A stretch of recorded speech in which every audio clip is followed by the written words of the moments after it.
My name is David McDonald, Solutions Consultant here at the Aras Corporation. So right now, I want to show some of the out-of-box capabilities of the Aras Quality Management Solution. This contains functionality designed to mitigate quality issues. So quality process impact engineering change. Everybody knows that. All companies today struggle with quality issues. Extensive qualities of complex data connected in disconnected siloed systems stored in different formats across separated groups, both within and outside the organization, can make it really difficult to get a handle on what went wrong in a product design or a manufacturing process. Monitoring product issues in the field with traceability to root cause analysis, design intent, and the ability to proactively mitigate risk is the goal for every quality department.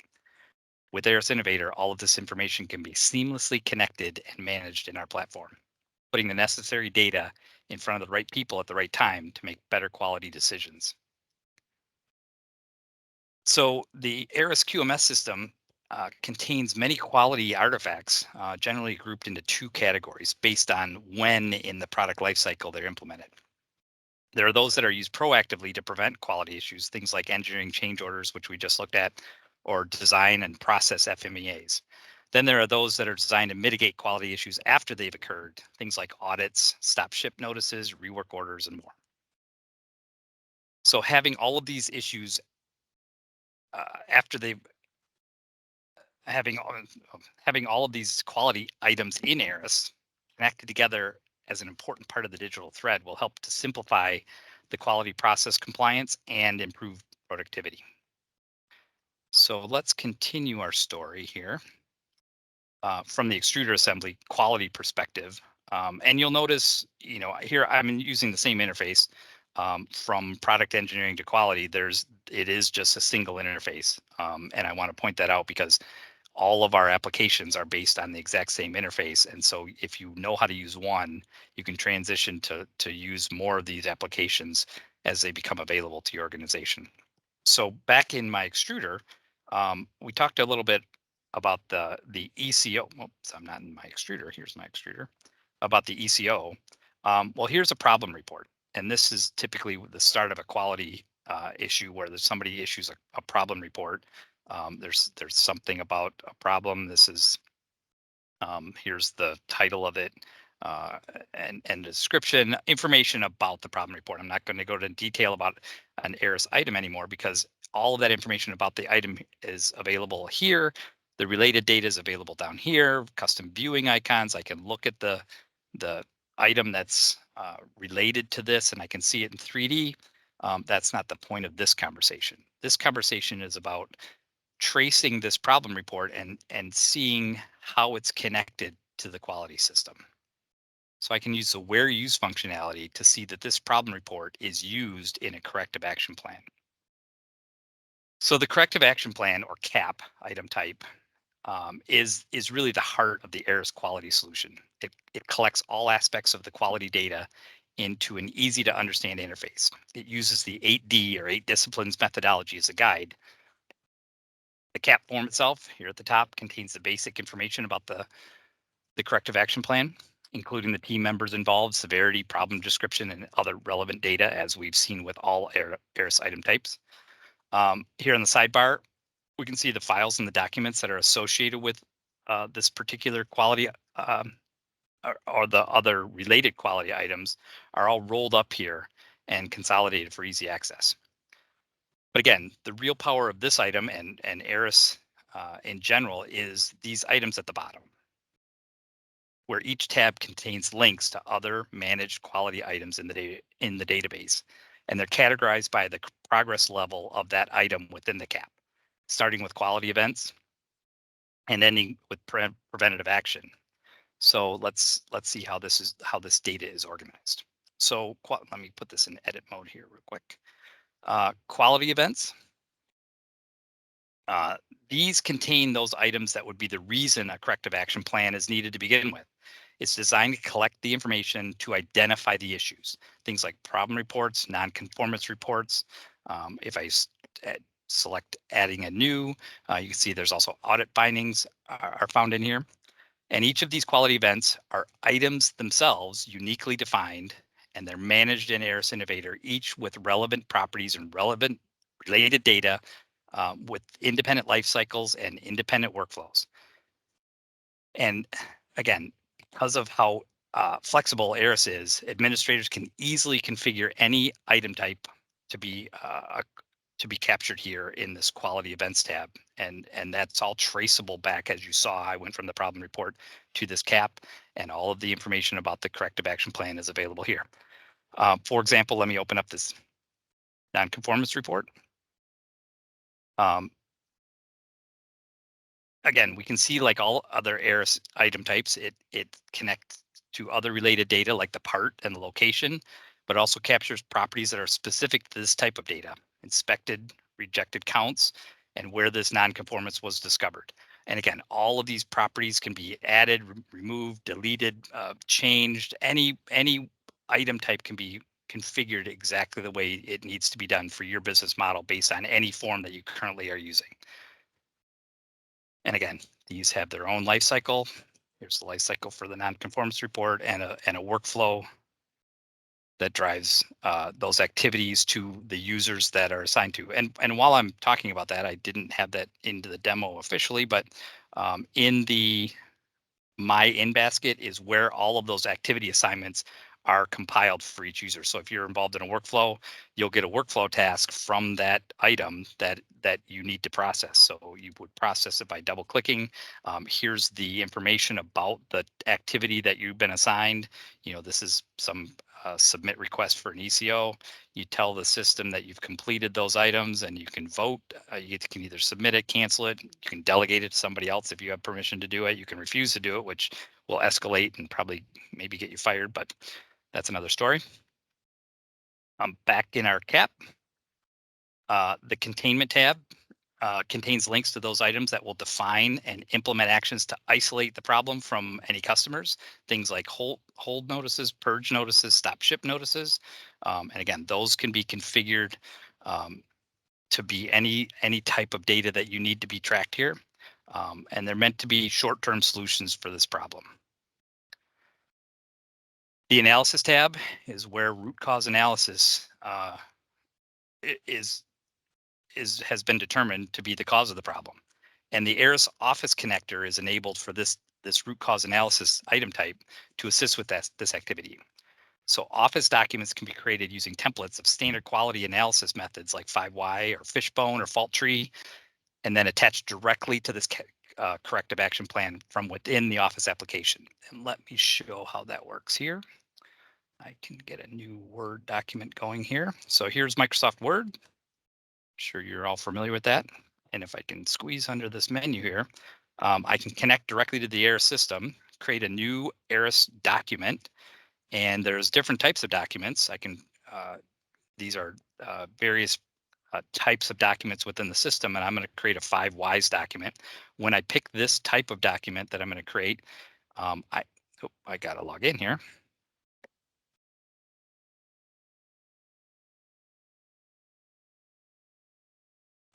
I can search for templates. So there's a predefined 5 Ys template in the system. I can also link that directly to a corrective action plan in the system, and I'm going to pick the one that we've been looking at. That's number 1. I probably have to discard my changes so I can actually write to that. I can give it a name. And when I click OK, it's going to pull that template out of Aris Innovator. It's going to load it into Word. I can put my 5 Ys in here. I can give a problem description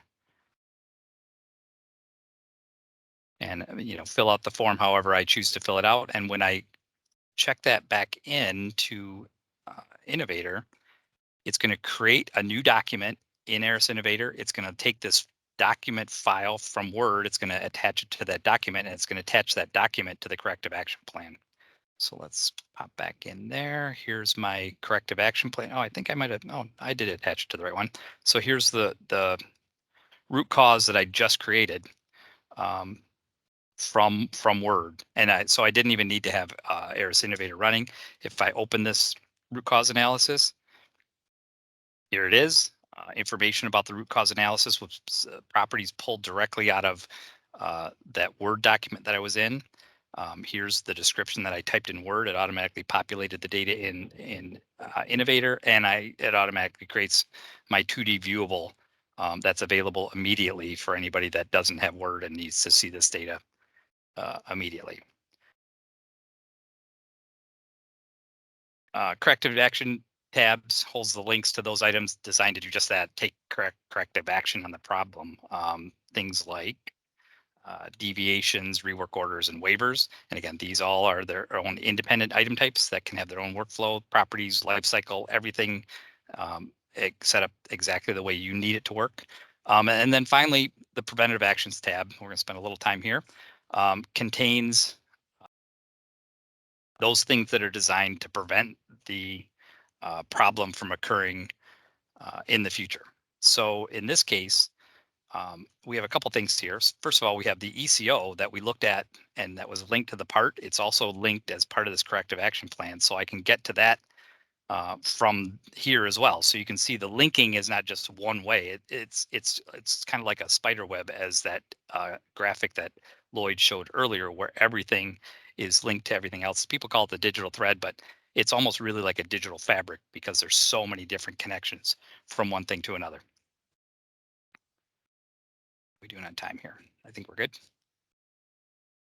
Um, Other things that can be added here, and we're going to go into this design quality, but you can add documents as preventative actions, as we just saw the ECO here. Process quality and design quality documents. These are process and design FMEAs. These are the names that Aras give them because they actually do a little bit more than just a standard FMEA, and I'll show that right now.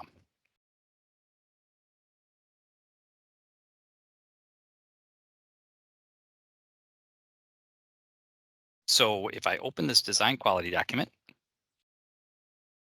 again, standard Aras layout on the front end, information about the design quality document that's for the extruder motor assembly. But the real power in this type of document is the editor, and this is built on our content management framework.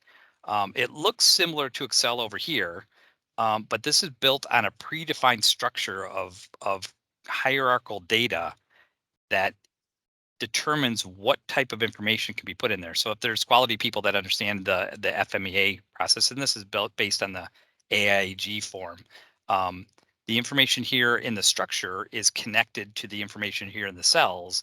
And so if I click on the motor, you can see the motor's highlighted. If I click on the function of that motor, you can see that gets highlighted. If I click on the failure modes of that function, you can see that those are highlighted here, and vice versa. If I click on something in the uh, cells, it highlights backwards over here. And all of this stuff is designed to guide you through the creation of this. And it's not just static cells. It lets you, based on what cell you're selecting, it knows what type of information needs to go in that cell based on the hierarchical structure of the predefined schema of this particular type of document. And can be used for more than just DFMEAs. We use it for PFMEAs, and there's some other quality type documents that we've created using this type of content management framework.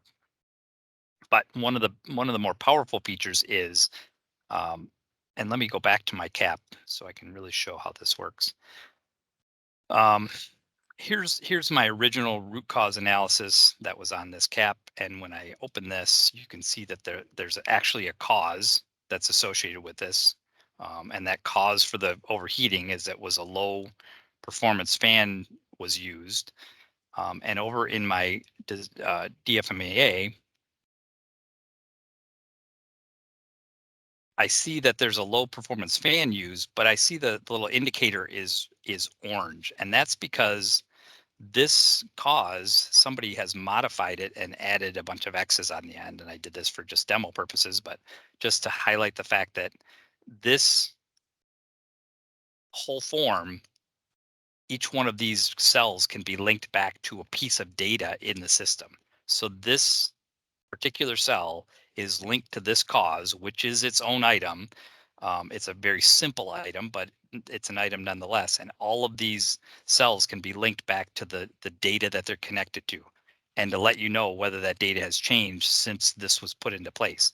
And so as the owner of this particular design quality document, I can take this and I can figure out what I want to do with it from the reference point of view. Um, I don't want to add a cause. I want to fix it. Here we go.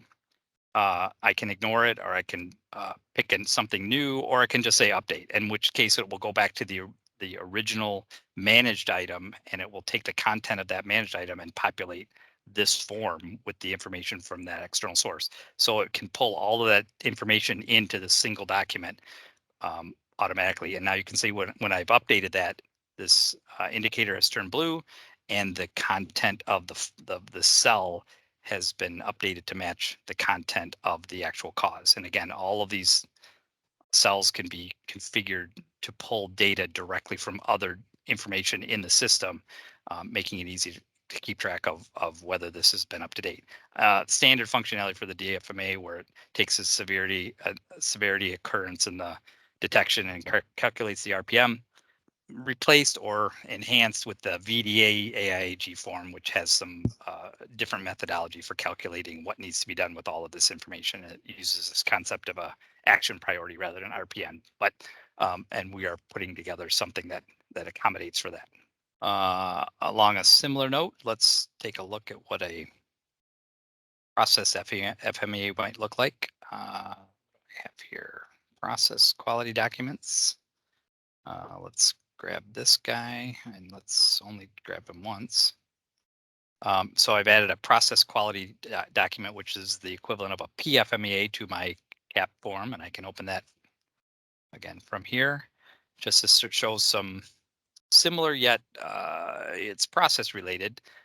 Looks very similar to the DFMEA, but the process quality document has process control plan, process flow diagram, as well as the process FMEA. But the key piece of this, and again, this works very similar to the DFMEA, where calculates failure effects and failure mode and effects analysis. But it's, instead of linking to product data, it's linked to process operations, and we can see that is this process quality document is linked to the process plan, and you can open that process plan directly up from the process quality document. And this is a little long in the tooth for this demo, maybe, but our manufacturing process plan has links to the produced part that they're creating. And when you create this process plan, it automatically loads the engineering BOM from that produced part, and it highlights everything that needs to be used to create that part in the process, and knows whether or not the MBOM, which is, I'll quickly jump to that, is using all the parts in the engineering BOM, or whether they're partially consumed, whether they're split quantities, whether they're not used at all. You can see right now that this nozzle is not being used in the MBOM, so somebody needs to continue to do some work on this. But what I really want to show here is the link between the process quality document and the process planning document, where these operations are available and synced between these two items. So if I add something new to the process plan, and again, this process plan contains links to operations, steps, tools, other sub processes. I don't want to digress that far, but you can see that there's 6 different operations, which match the 6 different operations in this particular process quality document. And if I add another one here,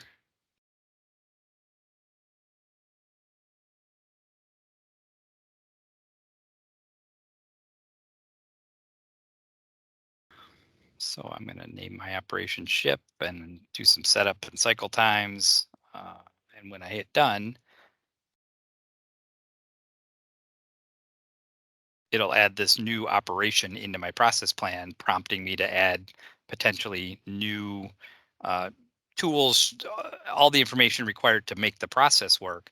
However, let me reopen this process quality document. When that's reopened, you can see that it automatically has added this new operation, prompting me to add new FMEA information based on that new operation in the uh, process plan. So it keeps those in sync, and it makes sure everybody is doing both sides of their proactive um, quality management to make sure that that nothing is skipped and that no process goes without a validation that it's has gone through this process. A couple last words of wisdom here. The cap item, Aris Innovator, again, back to my search function. The search function can contain color coded properties. So this, you can filter based on, what severity is open. This one is displaying just because I have it in edit mode. Um, you can sort by those severities so that if you just want to group them by what severity, you can figure out who's responsible for these. Anyway, the point here is that this can be used as somewhat of a dashboard. The quality plan or corrective action plan also has an 8D report that can collect all of the information in all of these tabs here at the bottom and generate a detailed report about all the information that's been captured with this corrective action plan. Again, a sample report that shows how reporting can work for any specific item.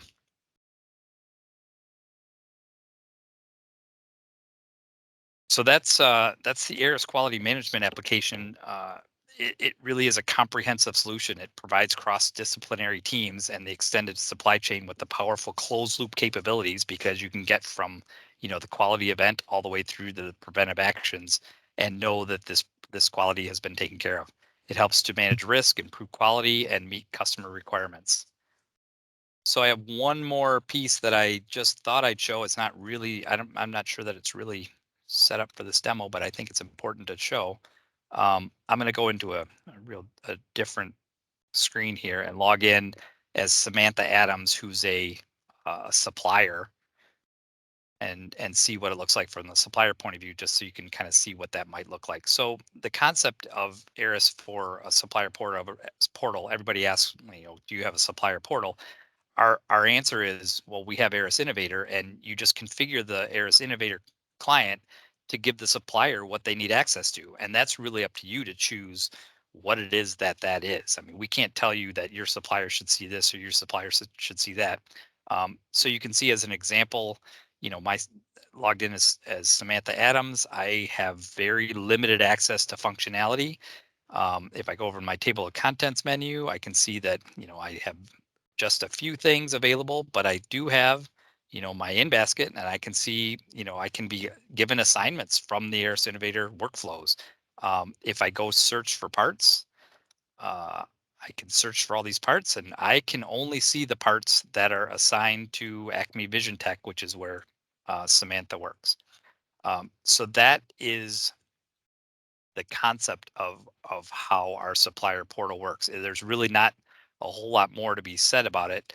Um, Maybe I can show suppliers. A given supplier can only see themselves, but they can see quite a bit of information about themselves, and potentially they could be configured so that they could edit their own information if that's what you choose. It can be configured so corrective actions can assigned to them could be listed under their supplier. Their parts can be listed here. Open issues. Um, these are all separate item types. Here's an open issue that's connected to that supplier.